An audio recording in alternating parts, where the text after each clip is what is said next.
So when our oldest son, who is now 30, was 7 years old, this is a true story because I'm in church, so I wouldn't make this up. When he was 7 years old, our standard babysitter, you know how you have like the go-to babysitter that, she's there, and it's usually a woman, that's there all the time. This young lady was our standard go-to babysitter.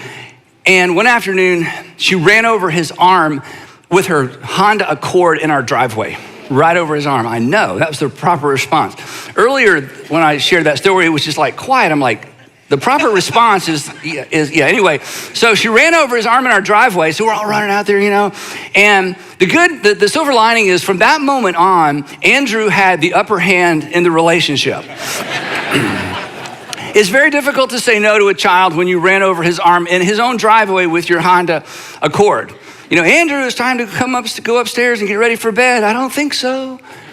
Remember when you ran over my arm with your Honda Accord? I'll take a root beer on crushed ice, please, Now, Melissa, the babysitter, was horrified, as you can imagine. But as it turns out, it was an accident. She didn't mean to run over his arm. She didn't do it on purpose. So when we found out, we were home, she was leaving actually because we just gotten home. She was leaving, it was in daytime. When we, found out that it was an accident that she didn't mean to, we didn't see any reason to take Andrew to the ER because, it was an accident. Which meant he was fine, right? And I said, Andrew, stop crying. She didn't mean to do it. Stop crying, it was an accident. Besides, he had on Under Armour sweatshirt. I kept saying, you got on Under Armour sweatshirt. You're fine, and it was an accident. Actually, we did take Andrew to the ER, as you would imagine. Some of you are like, what? Yeah, we did take him to the ER because, and this is what we're going to talk about for the next few minutes, so buckle up, because there is no necessary correlation between intent and outcome. There's no correlation, but we'll give you a little wiggle room. There's no necessary correlation between intent and outcome. So if you came for something deep today, that's it. Hey, we're in part 3 of a series. If you've not been tracking along with us, you're coming in on the end of the movie, but that's okay. If you've been tracking along with us, part 3 of our series entitled The Weight of Your Words. And if you've ever been crushed by someone's words, you understand what we're talking about because we have all been injured or crushed in some cases by the words of other people. Words carry weight. Words leave a mark. Words leave a mark for good. Words leave a mark potentially for bad. Words build or destroy. They discourage. They discourage. They inspire. Sometimes words wound. And our lives, mine included, we have all been shaped to some extent by the words spoken to us, the words spoken at us, the words spoken over us, and the words spoken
about us, right? Our lives have been shaped by the words that people said about us. And the other thing that's interesting, we talked about this in the first installment of this series, our lives in some cases have been shaped by words we didn't hear, that we wanted to hear, that we needed to hear, but that we never heard. Phrases like this: Mommy loves you. I'm so proud of you. Don't worry, son. I'll always have your back. And the tension in this whole series is this. None of us doubt that our lives have been impacted by the words that people have spoken to us and over us and at us and about us. We get that. We know how other people's words have affected us. We recognize how people's words have affected us. Well, but in spite of that, we are often slow to take responsibility for our words and the weight of our words when it comes to how our words impact other people. And that should bother all of us. I mean, this isn't like a Christian thing or a religious thing. We should all, take responsibility for the weight of our words and how our words impact other people. But if you're a Jesus follower and if you're a Christian, this isn't an add-on. This isn't be a good citizen. This isn't a nice to have. This is baked into the equation. This is baked into what it means to be a follower of Jesus. That we are commanded because of the Jesus, overarching command to love as God through Christ has loved us, baked into or folded into that command, we are responsible to be good stewards of how our words and the weight of our words land with other people. Because we've been called to be others first people. We are one another people. We are others first people. And our words and our tone and our approach to our words and our tone should reflect that. So this isn't an add-on. This is actually part of what it means to follow Jesus, as practical as this may sound. Now, one second, for those of you who are not Christians or you're not a Jesus follower, here's what I would guess. My hunch is that you would be more curious about faith and about Christianity if the Christians around you had been more gracious with their words. You would be more curious and more open to Christianity if the Christians that you know had been more gracious about the words they used about the people you love and the people that are closest to you. So it could be that our words and the weight of our words, our insensitive words and our tone, may be one of the things that drove you away from your Heavenly Father and from your Savior. And I just want to say one more thing about that.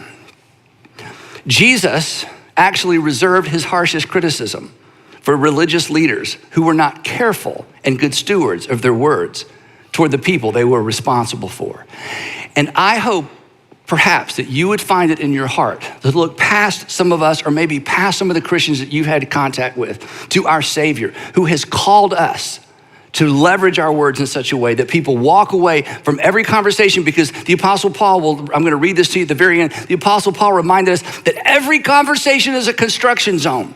And we are either building or we are tearing down with our words, and we are responsible for how our words land, for the weight of our words in the lives of other people. So in this series, what we've done is we're unpacking 3 dynamics that are at play in every single conversation you have, or I would say in most conversations that you have. And they're at play whether you recognize it or not. And these 3 dynamics determine what people hear regardless of what we say, and how our words land with them regardless of our intent or regardless of what we mean. And the interesting thing is, and this is the dilemma, this is kind of the hypocrisy of this whole series, is we've all been on the receiving end of all 3 of these dynamics, positively and negatively, which means we should be so dialed into this that we should get these right every single time, and still we don't. So the first one we talked about in the first part of this series was this: that words aren't equally weighted, that some words weigh more than others, and that negatives way outweigh the positives, and that the ratio of our words is important if we want people to hear what we're actually saying. Number 2, the second part of the series,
we talked about source determines weight. The source of a word determines the weight of a word. Who said it determines the impact of it.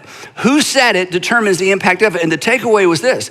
We said that when we're in conversations, we need to remember who we are and what we represent to the person on the other side of us. We should always take into consideration who you are. You should always take into consideration who you are and what you represent to the person on the other side of you, because even though you are in a relationship with them, chances are it's not the same relationship. There's almost always an inequity. And because of that, we should be cautious with our words and use the weight of our words in such a way that they leave a good memory. They build rather than destroy. So today we're going to talk about this third one.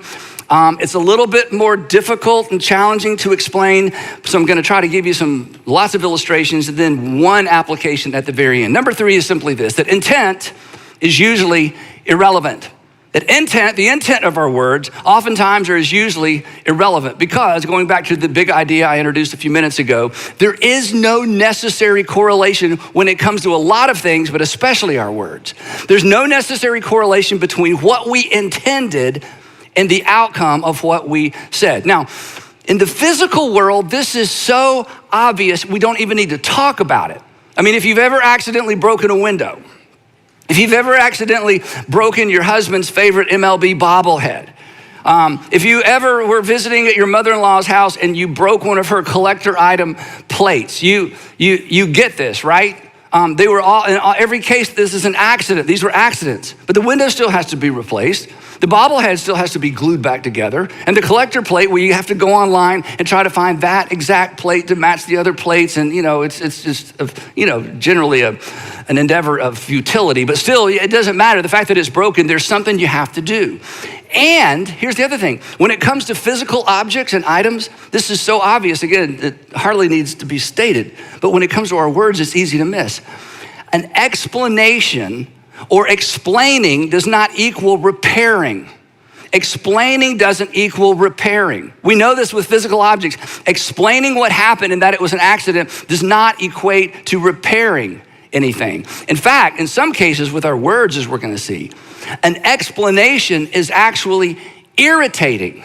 When it comes to hurtful words, an explanation is oftentimes irritating. Not only does it not fix anything, it actually makes things worse. When we're on the receiving end, because this is the best way to understand all of this, when we're on the receiving end of hurtful words, accidental hurtful words, and the offender begins explaining what they really meant, it's irritating and it's irrelevant.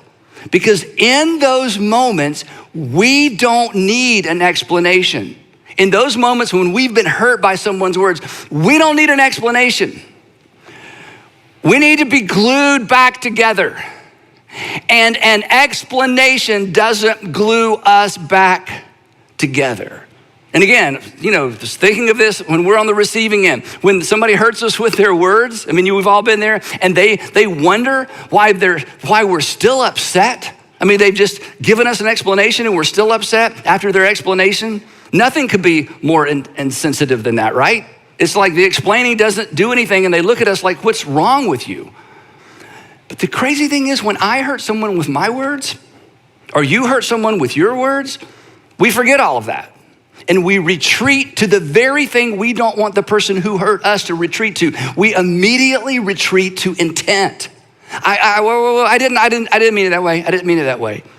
That's not glue. Nobody's put back together with that, right? That didn't come out right. Wait, let me back up. You can't back up. That didn't come out right. I was trying to be funny. Why are you crying? Everybody's upset. Why? I was just trying to be funny.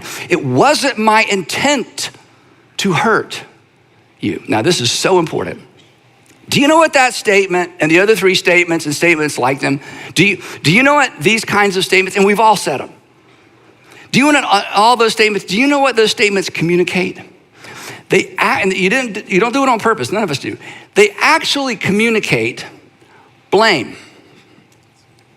We're blaming the person we hurt for taking what we said the way they took it. I'm blaming the person I hurt with my words for taking my words the way that they took them. If they had not taken my words the way they took them, their feelings wouldn't be hurt. They wouldn't be so upset. So actually, it's not even my fault. It's actually Their fault. They were wrong to interpret my words the way they did. It's their fault they got their feelings hurt. They should be more mature. They should be tougher. They should be more professional. They should be smarter. And again, in those moments when we begin explaining our intent, our goal, our intent is not to blame. We're just explaining. But explaining sounds like blaming. Explaining feels like blaming. And you know that, and I know that, because we've been on the receiving end of that. And they're talking, explain. And they think they're gluing us back together, and they're just making it worse, right? Because when someone, or let's just say when we combine an explanation with our apology, not only does the other person feel blame, they actually feel something else as well. Again, we've felt this. They also feel pressure. They feel an expectation. Since I've explained myself, I expect you to feel better now. And then when our apology and our explanation doesn't work like a magic wand, you're back in Kansas now. And I mean, suddenly I'm supposed to suddenly be transformed and transported back to some moment before where everything's fine, when it doesn't work like a magic wand or a Jedi mind trick.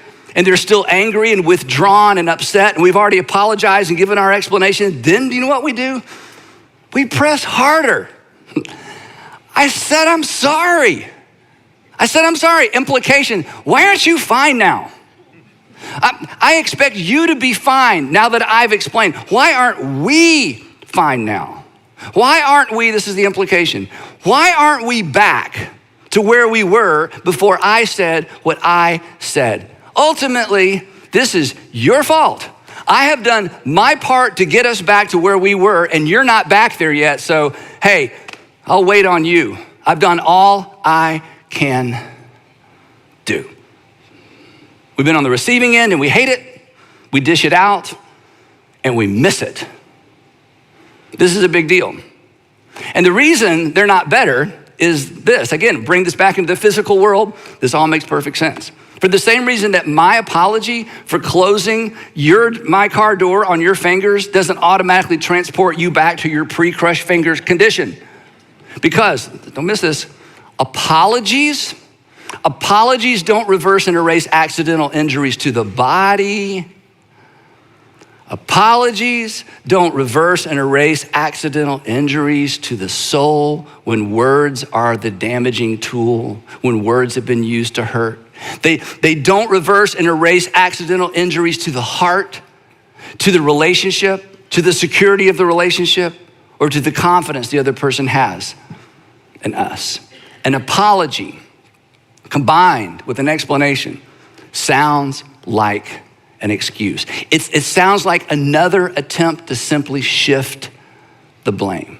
Now, this isn't always the case, but in some cases, word damage is way worse than physical damage. You see, if you slam my hand in your car door, I'm 99.5% sure that was an accident. I immediately assume you didn't mean to do that. But I'm not so convinced you didn't mean what you just said. In fact, you meant something by that. And you may not have intended for those words to come out, but they came out. And you may not have intended for those words to come out the way they did, but they came out, which means they were in there. And why shouldn't I assume they're still in there? I'm not convinced I didn't just learn something about the way that you view and value me. It's a big deal. Let me tell you how big a deal it is. This is amazing. James, the brother of Jesus, said something that is amazing. Now, I've got to kind of step out of the sermon for a minute and just say something. I always do this, so pardon me if you've heard this before. But I can't get over this. James, the brother of Jesus, this is a guy that grew up with Jesus. Did you know in your English New Testament, you have a document that's written in the first century by the brother of Jesus? You can just download a Bible app and you can turn to James. Forget what you think about the Bible for just a moment. Okay, You have the privilege and the opportunity of reading words, somebody who grew up in the household of Jesus, who knew Mary, who knew all the players, wrote something. I just think that's amazing. I think regardless of what you think about Christianity, regardless of what you think about faith, to have the opportunity to read something written by James in the first century, I just think that's amazing. And here's perhaps the most amazing thing. When James was martyred outside the walls and the gates of Jerusalem, he was stoned to death by the religious leaders because the governor had left, the Roman governor had left, and the religious leaders are like, now we can get him. There's no authority to get us in trouble. They dragged James outside the walls of Jerusalem. This isn't in the Bible because it happened right after the book of Acts. And Josephus records this for us. The Jewish historian talks about James the Just being dragged outside the gates of Jerusalem, being stoned to death. And this is amazing. When James, the brother of Jesus, breathed his last breath, he believed his brother was his Lord.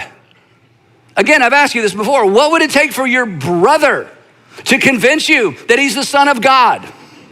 James, the brother of Jesus, believed his flesh and blood brother was the Son of God, God's Messiah, God's final King, his personal Lord.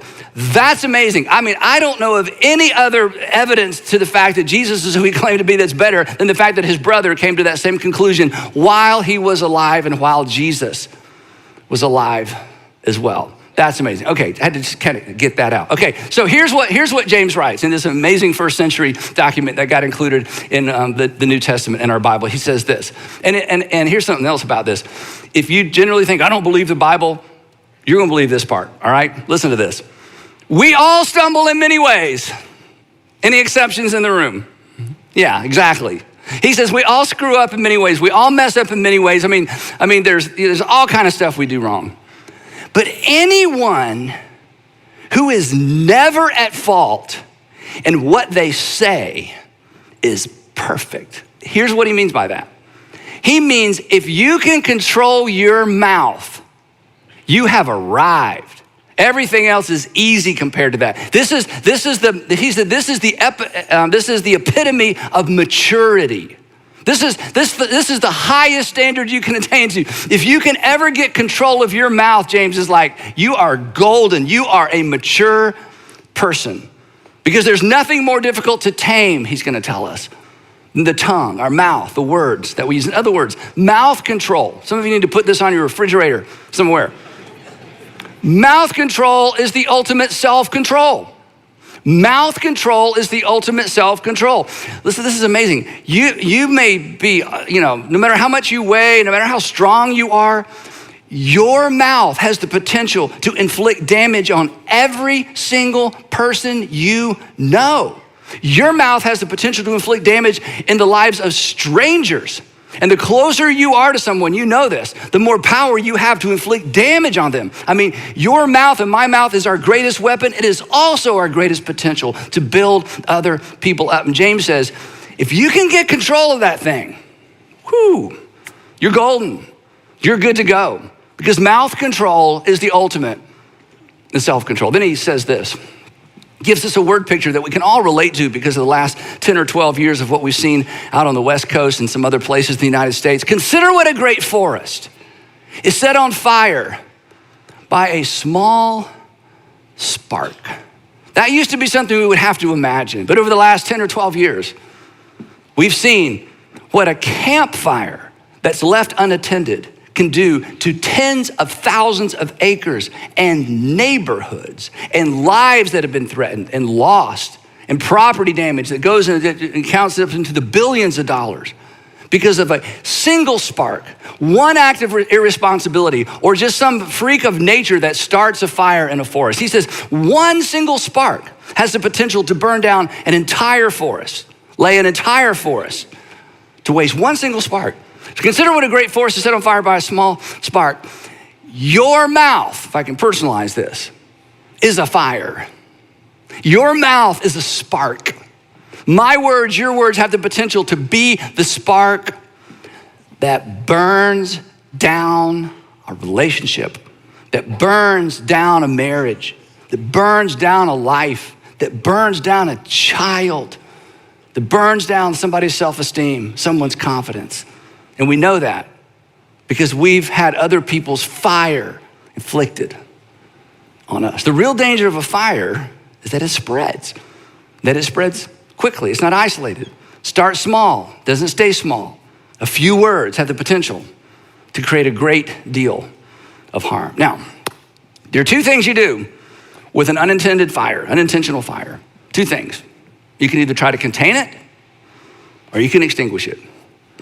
When it comes to the fires we start in other people's lives with our words, our natural inclination is to attempt to contain it. That's why we explain it. Explaining is not containing. We think it is. Explaining actually spreads the fire, and you know this. Because somebody's hurt you with their words, and when they circle back around and try to explain, it does not help. It irritates you. It reminds you they don't even understand the damage they've done. When he or she begins explaining the words, the hurtful words that they inflicted on you, right? It just makes things worse. Fire spreads. Explaining, again, is actually an admission that we don't really understand the damage we've caused with our words, and it makes it worse. So, don't explain in an attempt to contain that only increases the pain. Don't explain in an attempt to contain that only ramps up and increases the pain. That's just not the way forward. The goal for all of us as human beings, but the goal for those of us who are Jesus followers is to extinguish it, to put it out. And word fires are extinguished with two things, and neither come natural, and for some of us, it's even harder than other people. Word fires, like any kind of relational conflict, are extinguished with a big dose of humility. Humility means I'm going to submit myself to you. Humility means I'm going to put you and your interest and your well-being ahead of my own, even if it costs me. Humility is placing oneself under and making oneself available to someone else. It's taking full responsibility, humility, and sensitivity. Insensitive words require sensitivity to empower a person to move beyond the insensitivity. And explaining is insensitive. That's why it makes it worse.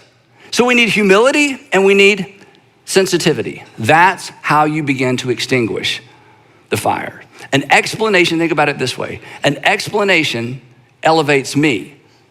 Humility elevates the other person. An explanation elevates me. How does it elevate me? Because my explanation is, I want to be understood. I don't want you to misjudge me. I want you to understand where I was coming from. I want you to know my real intent. It's all about me. I've hurt you. I've taken something from you, and now I want you to understand me. When you think of it that way, it doesn't make any sense, but it's just where we go. Unless we can remember James' words, and unless we can remember the weight of our words. Because you not understanding me after I've hurt you is completely irrelevant. And trying to get you to understand it is extraordinarily insensitive. So I'm gonna give you an application. You don't need to write this down because you'll remember it. What does it look like and what does it sound like to extinguish a word fire? Here's the answer to that question. You ready? It sounds like this. I'm so sorry. And then here's the most important part.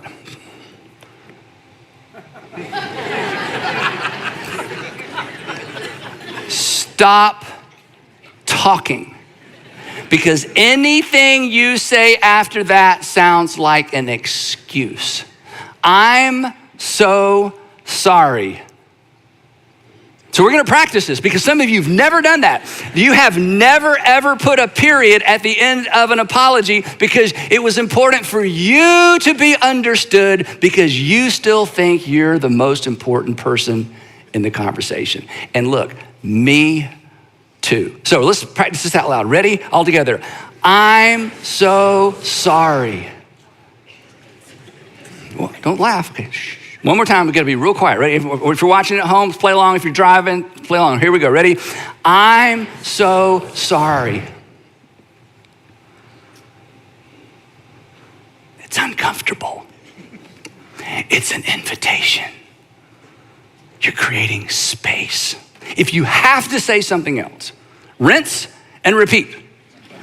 I'm so sorry. There's no excuse for what I said. You do not deserve that. I'm so sorry. And then you sit in your guilt while they sit in their hurt. And then this is so important. This is so hard for some of us. For those of us who kind of have a leadership gear and you're a fixer and you want to, when there's a problem, you want to step in. I understand that. In that space and in that silence, everything in you is going to say, and that little whatever whispering in your ear is going to say, you need to take charge of the restoration process. That is a mistake. Restoration is not up to you in that moment. You did the damage. You allow them to choose the speed and the method of recovery. Specifically, don't tell them how bad you feel. That's irritating and irrelevant. You have made them feel bad. It doesn't matter how bad you feel. You should feel bad. This to say, I feel so bad, that's like a request for empathy. Like, would you please feel sorry for me? I realize I devastated you with my words, but now I feel bad. I need a little something coming my way. No, you don't deserve anything coming your way. I don't deserve anything coming my way, right? I'm the perpetrator. I'm the one that caused the problem. You're not in a position to ask for anything. Don't tell them how bad you feel. And don't ask for a hug. Okay, that's a request for proximity. I've just done this to you with my words. Now I want you to come over here, sugar, come over here, baby. No, you don't do that. That's their decision. And let me just say something. For those of you with kids living in your home, this is important. There's a continuum of how this applies with your kids. When they're little itty bitty, you apologize quick, you reconcile quick because you can't let too much time go by. The older they get and the more mature they get, you need to begin creating space for them to determine when and how to move back in your direction. Don't use your authority as a parent to force proximity when your kids aren't ready. Remember, you're in a relationship. It's not the same relationship. And that's hard as a parent. But there's a time and a place. And you may disagree with this, what I'm about to say next, that's okay. Don't ask for forgiveness. Here's why. Forgiveness is a gift. You just took something from that person.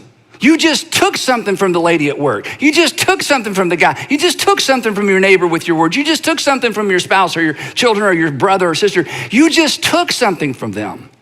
You owe them something. Don't ask for something. Don't ask for forgiveness. You're not in a position to ask for anything. That's a power play. I hurt you, now I need you to do the right thing because we all know Jesus says forgive and God says forgives and you need to forgive. So come on, I'm asking you, would you please forgive me? No. You just let that sit. You say, Andy, that doesn't sound very Christian. It is Christian. Here's what Jesus said. He said, even the Son of Man didn't come to be served, but to serve, to give my life a ransom for many. This is what it looks like to be others first when we've screwed up with our words. I'm going to elevate you. I'm going to give you space. I'm going to let you set the pace for restoration. I'm not going to ask anything from you. I'm just going to submit myself to you. Now you think, Andy, that's going too far. You just turn it around. Wouldn't it have been so much better if he or she had taken that approach when he or she hurt you? Instead of coming on strong, fix it, I feel pressure, why aren't we better, why? And you're just like pushing, and they're trying to contain the fire and they're just blowing, oxygen on the fire and just making it worse. And then they can't figure out why you're not okay. And then they walk away and you're like, wait a minute, he hurt me, now he's mad at me because I didn't respond the way he or she thought I should. Well, what's going on? We don't want to live that way. You don't want to conduct your relationships that way. And we can do better if we will just remember what we are and who we are and what we represent to the person on the other side of us. And we can remember humility, sensitivity, humility, sensitivity, humility, sensitivity. You let them choose if and when they forgive. That's how you extinguish a word fire. It is not intuitive because we are innately selfish. and I want to be understood, and I want to be right, and I want to come out looking okay.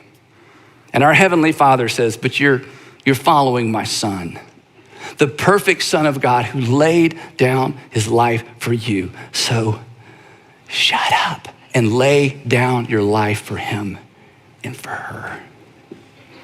Imagine this world if that's how people responded to one another.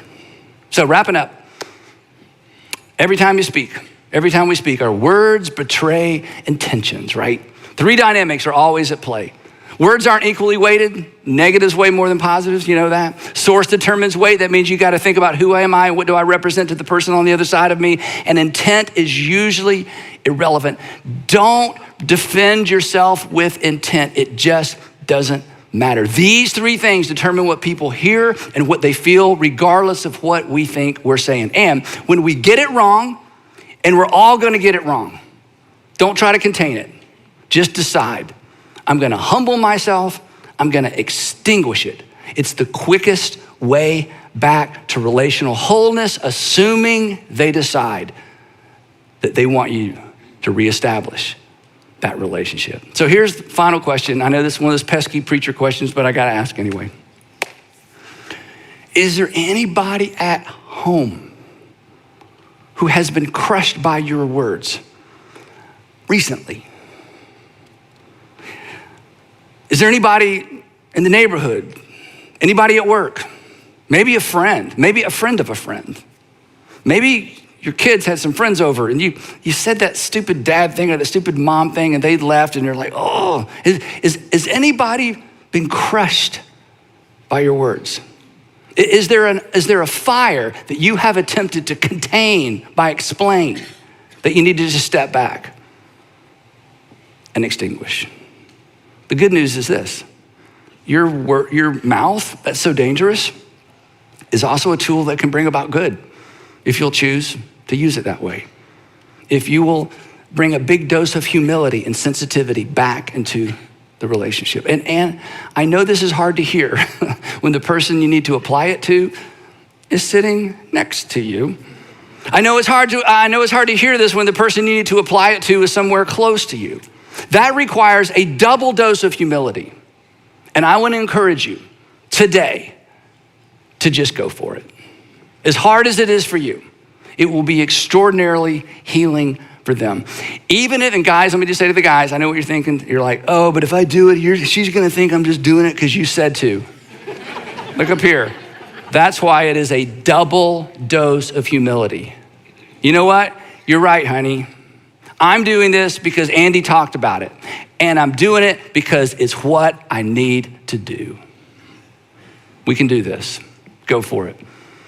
And whereas that's good advice for everybody, if you're a Jesus follower, this is what love sounds like.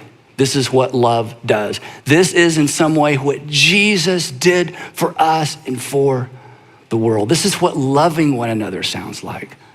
So, in the words of Paul, do not let any stinky word, do not let any unwholesome word come out of your mouth, but only words that are good for building others up according to their needs, not yours, that it may benefit everyone who hears. Your words carry weight.